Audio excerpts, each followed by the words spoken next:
Samantha Parker's calm, expressionless face became the image every news station replayed the night her 9-year-old daughter, Ella, vanished without a trace because, while the whole town searched the woods, Samantha never seemed to be searching at all. It started as an ordinary Friday afternoon in the quiet town of Maple Hollow, the kind of place where everyone knew each other and nothing truly bad ever seemed to happen. The air was warm and the leaves shimmered in the late sunlight as children played in their yards. 9-year-old Ella Parker was one of them, riding her bike up and down the narrow street in front of her small yellow house. She was a bright, curious child, always full of energy, with a laugh that carried across the neighborhood. That day, she told her mom she was going to the park by Miller's Creek, a short ride away. It was a familiar route, one she'd taken countless times before. When the dinner hour came and went with no sign of Ella, her mother, Samantha Parker, began calling her name outside, her voice echoing into the growing dusk. Neighbors heard the calls and joined in the search, thinking maybe the little girl had lost track of time or wandered into the woods to pick wildflowers. But as the sun dipped lower, worrying began to spread. Ella's bike was found near the creek, tipped on its side in the mud, its back wheel still gently spinning. Her pink helmet was cracked, lying nearby. There was no sign of Ella anywhere. The police arrived quickly, setting up flashlights and tape while volunteers combed through the woods calling her name. Dogs were brought in to track her scent, and helicopters circled overhead, their spotlights sweeping across the dark fields. The small community that had always felt safe suddenly felt foreign, even dangerous. Parents kept their children close, whispering to each other as they watched the flashing lights from their windows. As the hours passed, people noticed something unsettling. Samantha Parker didn't cry. She didn't seem angry or desperate the way they expected a mother to be. She stood apart from the crowd, arms folded tightly, answering police questions with quiet, measured words. When reporters approached, her face stayed blank, her voice flat. Some thought she was in shock, frozen by fear. Others murmured that something wasn't right. One neighbor even said she seemed annoyed more than heartbroken, as if the search was an inconvenience. By morning, the story had reached the local news. The headline read, 9-year-old girl missing near Maple Hollow Creek. Photos of Ella, her bright eyes and missing front tooth flashed across television screens. The whole town turned out to help, forming search lines through the woods and hanging missing posters on telephone poles. Police asked Samantha to come in for another interview, hoping she might remember something, anything that could help. She arrived late, dressed neatly, her hair brushed, her expression unreadable. Officers would later describe her as uncooperative, giving vague answers and avoiding eye contact. Rumors began to swirl. Some said she and Ella had been arguing lately.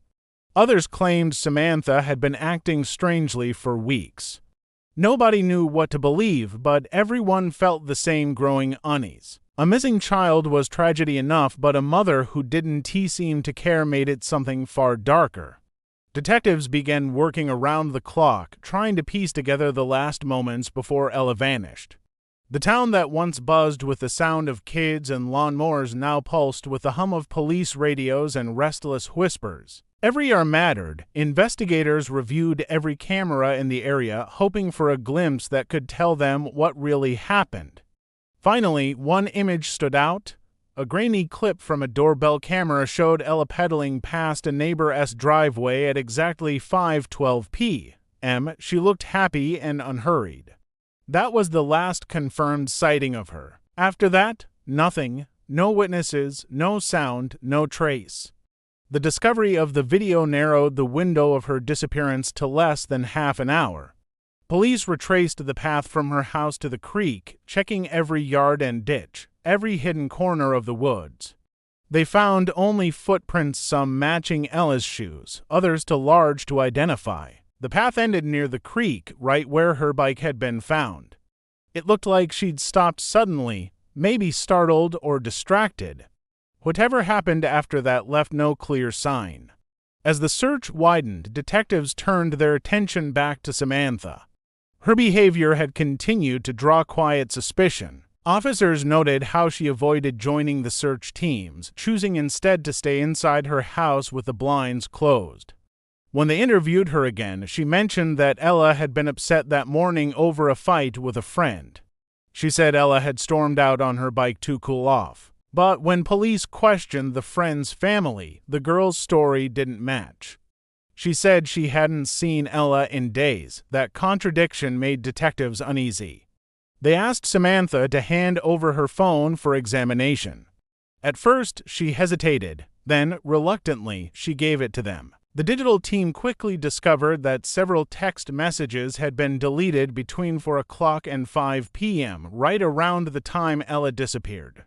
When asked about it, Samantha said the messages were personal and unrelated. She insisted they had nothing to do with her daughter's disappearance. The problem was, she couldn't explain why she deleted them. The police didn't have enough evidence to accuse her of anything, but doubt was beginning to creep into their voices. They expanded the search to include nearby lakes and abandoned buildings. Volunteers trudged through muddy fields with flashlights, calling Ella's name into the wind. Each hour that passed made the air heavier, the hope thinner. Meanwhile, news stations swarmed Maple Hollow, filming every angle of the desperate search. People online began forming opinions of their own. Some defended Samantha, saying grief affects everyone differently. Others said her silence spoke volumes. The phrase uncooperative mother began showing up in headlines. Reporters replayed the same clips of her over and over, her expression blank, her answers short. Inside the police station, investigators gathered around the evidence board. There were photos of Ella, maps of the area, and a timeline marked with red string. But the center of it all wasn't the creek or the bike, it was Samantha Parker. She wasn't just the mother of a missing girl anymore. She was becoming the mystery herself. 3 days after Ella vanished, the search effort took a grim turn. The morning began like the others, officers gathering near the creek, volunteers lining up for another sweep of the woods, but just before noon, one of the divers called out from the water. Something heavy had been found beneath the muddy current. When they pulled it up, everyone fell silent. It was a small backpack, pink with faded unicorn prints, the kind Ella used for school. Inside were damp papers, a half-empty water bottle, and her favorite bracelet made of blue and white beads. Someone had tried to weigh the bag down with rocks before tossing it into the creek. The discovery sent a wave of shock through the search teams. It was the first real clue since the night Ella disappeared. Officers carefully bagged the items and sent them to the lab for testing. They hoped for fingerprints, DNA, anything that could tell them who had touched the bag last.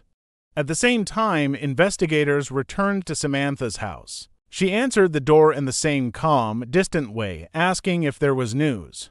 When they told her about the backpack, she simply nodded and said, "That's hers," before turning away. No tears, no questions, just a quiet acceptance that chilled everyone in the room. Detectives pressed harder. They asked her again about her movements that evening, and this time her story changed slightly. She admitted she might have gone for a short drive to clear her head after Ella didn't come home. When questioned about where she went, she couldn't remember.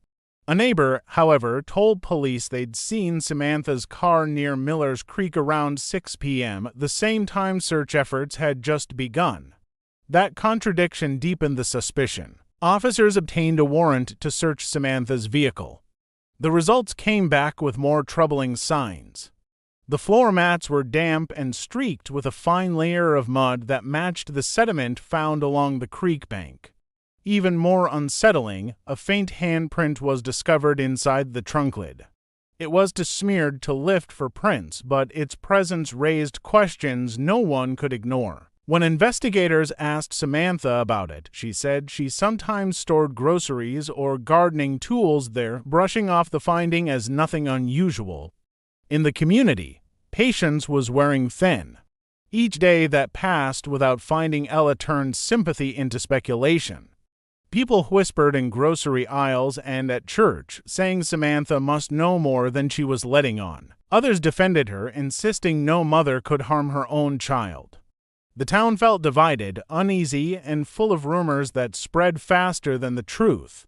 Late that night, a detective reviewing footage noticed something else: a car similar to Samantha's parked near the creek around the time Ella disappeared. The license plate was partially visible, blurred by the camera's angle, but close enough to raise a chilling possibility.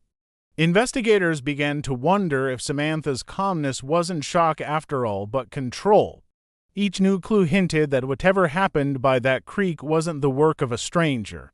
It was starting to look like something much closer to home. Before investigators could take further action against Samantha, the case took an unexpected turn. For days after the backpack was found, a call came into the Maple Hollow Police Department from a gas station 2 towns away. A truck driver reported seeing a young girl who looked like Ella. He said she appeared tired and frightened, wearing clothes that didn't fit her and clutching a worn blanket. Surveillance footage from the station confirmed it. The little girl in the video had Ella's same brown hair, though tangled and dirty, and she was walking beside an older man with a gray beard and a baseball cap. For the first time in days, the town felt a flicker of hope. Police immediately set up roadblocks and alerted nearby counties. The man in the footage was traced to a trucking company that operated routes across several states. Investigators located him at a rest stop just outside the city limits. When they approached, he didn't resist. He seemed confused about why the police were there, saying he'd found the girl wandering near a wooded area by the highway and had tried to help her. After confirming his story, detectives realized he wasn't a suspect at all. He had rescued Ella. Ella was taken to a hospital for evaluation. She was dehydrated and exhausted but unharmed. When officers gently asked where she had been, her answers were scattered and unclear. She said she'd been hiding near the creek and that her mother told her to stay hidden until she came back. Those words stunned everyone. Why would Samantha tell her daughter to hide and then never return? It didn't make sense. The focus of the investigation shifted immediately back to Samantha. Detectives combed through her phone records again and discovered a series of calls made to a disposable burner phone in the weeks before Ella disappeared. That number belonged to a man named Daniel Reeves, a former boyfriend of Samantha's who had a criminal record and had recently been released from prison. The calls continued up until the very day Ella went missing. Samantha had never mentioned him. When police found Daniel, he didn't run.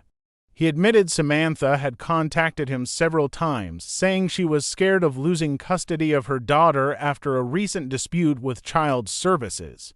She claimed someone was trying to take Ella away from her. According to Daniel, Samantha had begged him to help her come up with a plan to disappear with Ella and start fresh somewhere new. He said he refused at first, but eventually agreed to meet her near the creek that evening.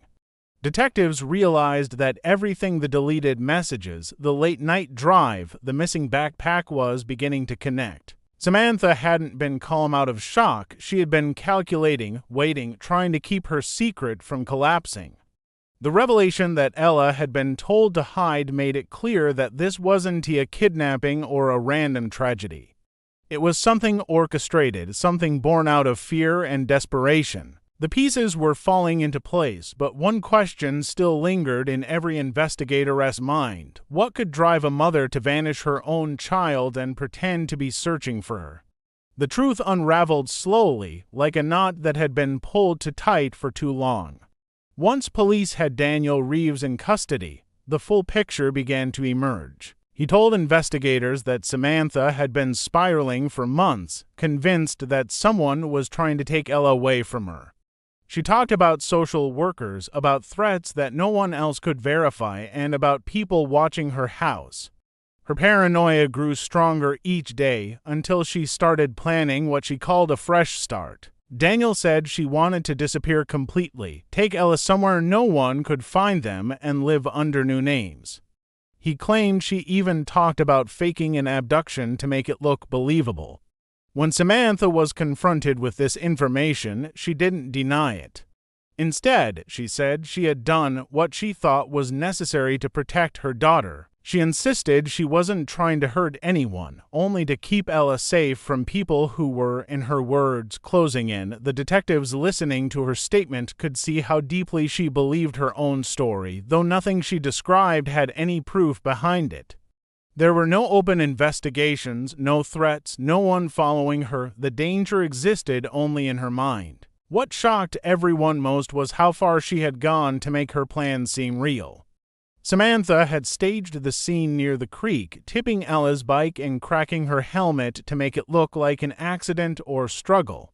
She had packed the girl's backpack with school items and a bracelet, then weighed it down with rocks and thrown it into the water to suggest a possible abduction. She told Ella to hide in a small shed deep in the woods, promising to come back for her once things cooled down, but after the police became involved, fear overtook her plan. Instead of returning to get her daughter, she stayed silent, pretending to search with everyone else while knowing where Ella was all along. Ella had stayed hidden longer than anyone expected.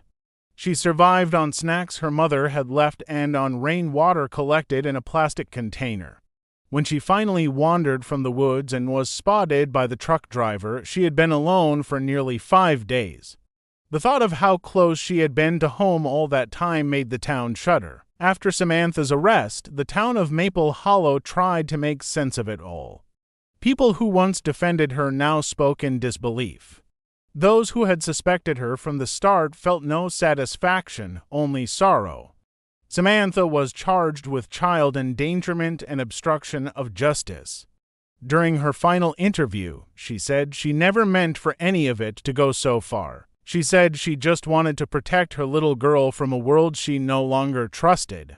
Ella was placed in the care of relatives in another county, far from the house by Miller's Creek. The yellow home stood empty, its windows dark and the swing in the yard moving with the wind. In the weeks that followed, Maple Hollow slowly returned to its quiet routines, but the story lingered in every whispered conversation and every cautious glance toward the creek. The mystery had ended, yet the feeling it left behind, the disbelief that a mother's love could twist so far, never truly faded.